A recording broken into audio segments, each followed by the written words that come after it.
Hello, everyone. This is Zami Eccles Irwin from FilmFestivalCircuit.com and the director of the Oregon Screams Horror Film Festival. Right now, we're gearing up for our October 17th event, which is going to be held at the Clinton Street Theater in Portland, Oregon. It's going to be great. We have an incredible round of independent short horror films this season. And to kick that off, we're going to be talking to the writer and director behind Tortured Souls, Augie Pagan. Augie, thank you so much for meeting with me today. Oh, thank you. So this is a great micro short. It's got a great aesthetic. It's nostalgic. It's fun. Tell me what was the inspiration behind this? Well, it was made for the in my neighborhood. They have the Georgetown Super 8 Festival, which they just started up, and everybody that enters it gets one reel of Super 8 film, and you have to actually shoot it in order. Like you get in camera edit the whole thing. Okay. And I'm really into horror, supernatural horror especially, and I was trying to find an angle on that, and I was also trying to find a way to outdo the last one I did. So I found a crazy fisheye lens that I was able to attach to the Super 8 camera, and it seemed like a great POV kind of thing to use for a monster. So that started to Monster Vision. Wait, exactly. Yeah. Okay, sick. So this is actually a festival or a competition you've participated in before. So you've shot more things on Super 8. Yeah, Tortured Soul was the third one I've done. The festival in Georgetown in Seattle has been going on for about 10 years, I think, and they just brought it back. And for this year, every one that enters it gets one reel, which is like 3 minutes and 15 seconds. But I teamed up with my girlfriend so that we can do a longer one. So we kind of combined them. Okay, nice. Right, and she had a big hand in like production. She's a costume maker in Seattle for theater and stuff, so she was able to handle that, and it's fun to bounce ideas off her too, like to a story and stuff. So Excellent. Well, it's really awesome, and I do love. I wasn't sure what the medium was. Tell me a little bit about the Super 8 process. What kind of constraints? What kind of freedoms does it allow?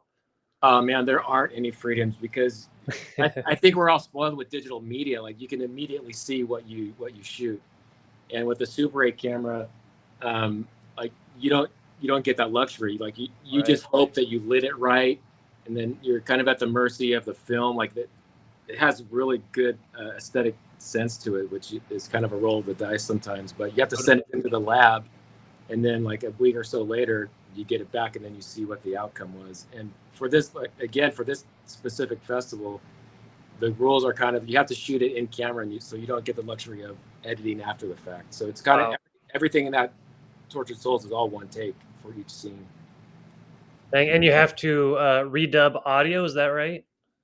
Yeah. So we had my girlfriend was on the boom mic, and so we Okay. just had that recorded and then just added it in post.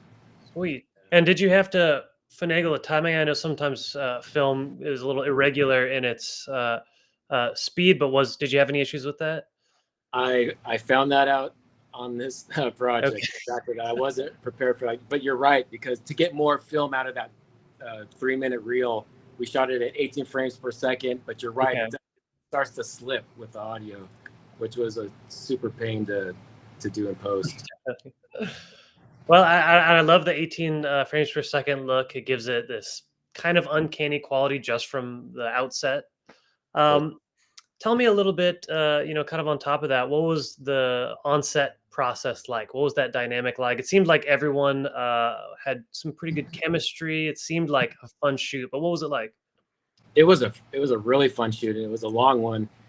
We shot it in a abandoned steam plant that happens to be like down the street from me. Oh, But sweet. it's abandoned. It's huge, and the actors. Some of the actors are my friends from art school. Some of the actors are from my girlfriend's world of doing theater. So we kind of combined them, put them together. Everyone got along really great, and so like my friends, some of them were acting, and then were part of the crew, and we shot that all in one day. So it was really fun because we just had to jam it out. It was like, I think like a 12-hour day. Dang. It was exhausting, but it was fun. Awesome. Well, yeah, I definitely want to shout out that the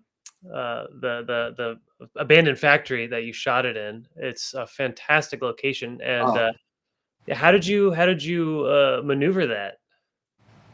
It's a steam plant that's in my neighborhood in Georgetown, and they actually it's abandoned and has a real interesting history of. But they've opened it up to the public where you can contact the people that work there at the steam plant, like for events, for any kind of event. So they'll work with you depending on Sweet. what you're doing. Yeah. Well, I mean, it's so perfect. What is it like being in that and shooting a horror movie? Is it creepy? Are there kind of some constraints in there with lighting? What was it like? Oh, the lighting was a pain. I made sure I did a couple tests before I went in just to know what we were dealing with. But there are a lot of creepy, cool nooks and crannies in there. But it was challenging because with Super 8, you just don't know. You're not able to see how it's lit. Right. You know what I mean? So when I got those tests back, I had a better gauge, and we just kind of tackled it. And the crew I had, my friends, like they were up for anything. And I felt sorry in the end because we were walking up steps and catwalks, and Totally. it was a long day, but they pushed through, and we knocked it out. Yeah, it really is an incredible location because it's not just a great background setting. There is a sort of three dimensionality to it that you capture that's just really fascinating to watch. Um, and once you get the footage, you can't edit it. You have to do it in camera, but can you do some color processing? I thought I saw some stuff for like the monster vision. There's an interesting kind of red vignette or something. Yeah, that's a natural, and I pulled it out just to show you that vignetting is just the natural characteristic of the lens. Oh, okay. This is what I attached Oh, sweet. Okay. attached that to the Super 8, but it creates that vignetting that you were talking about Oh, because of cool. the Okay. circular nature of the lens. And is that something that's for Super 8, or did you have to modify that fisheye to get it working with that? I had to modify it to fit it on there. Nice. Yeah. It's a great effect. I love that. I mean, always go practical, I think. Even with something like that, it looks so cool. Well, tell me, did you learn anything from this process? I know you've done a couple of these. Any new insights about this kind of filmmaking?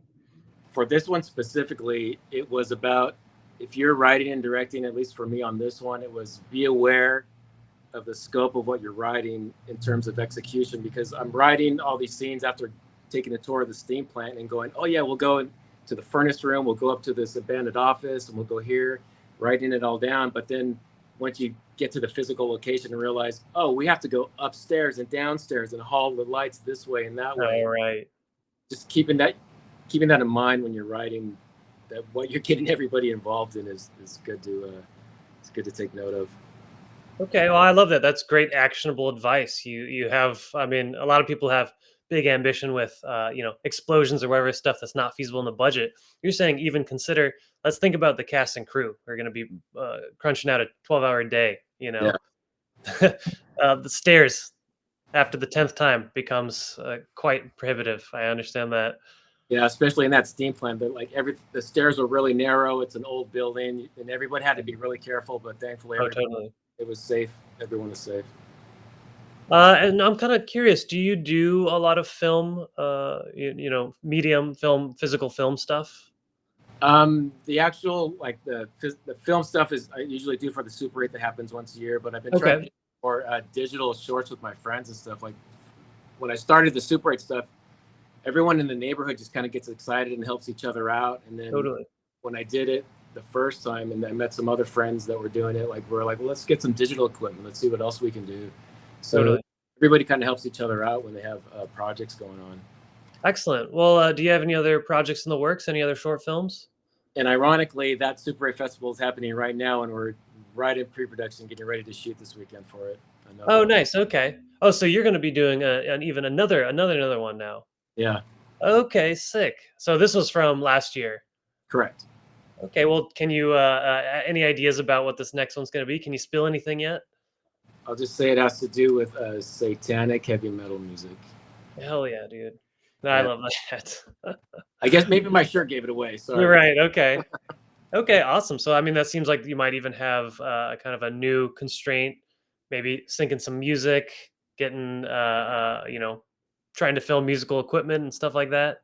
Yeah, exactly. That's Okay. another Right challenge. on. Well, that's so cool. Is there anything else you'd like to add about Tortured Souls? Um, be careful when you play game boards that summon up demons. That's yeah. Take note, everyone. It's not just Ouija. There's other things. Exactly. Well, awesome, Augie. Thank you so much for talking to me. I'm very Uh, excited to play Tortured Souls on October 17th at the Clinton Street Theater. It looks great.